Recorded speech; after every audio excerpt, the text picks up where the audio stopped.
యవ్వనుడా, నీ యవ్వన కాలమందు సంతోషపడుము. నీ యవ్వన కాలమందు నీ హృదయమును సంతుష్టిగా ఉండనిమ్ము.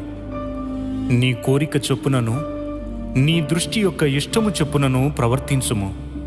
అయితే వీటన్నిటిని బట్టి దేవుడు నిన్ను తీర్పులోనికి తెచ్చునని జ్ఞాపకముంచుకునుము. యాకోబు తన తండ్రి అయిన ఇస్సాకును మోసగించి తన అన్న యాసావు యొక్క దీవెనను పొందుకున్నాడు. తర్వాత తన మామయ్య అయిన లాబాను చేత మోసగించబడ్డాడు. కయ్యేను తన తమ్ముడైన హేబేలును అసూయతో మోసపూరితంగా అతన్ని చంపాడు. దీనివల్ల దేవుని ఆగ్రహానికి గురై దిగులు పడుచు దేశదిమ్మరై తిరిగాడు. యోదా ఇస్కరియోతు డబ్బు కోసం యేసుని మోసం చేసి ప్రధాన యాజకుల చేతికి అప్పగించాడు. తర్వాత ఉరి తీసుకొని చనిపోయాడు. అననీయ సప్పిరాలు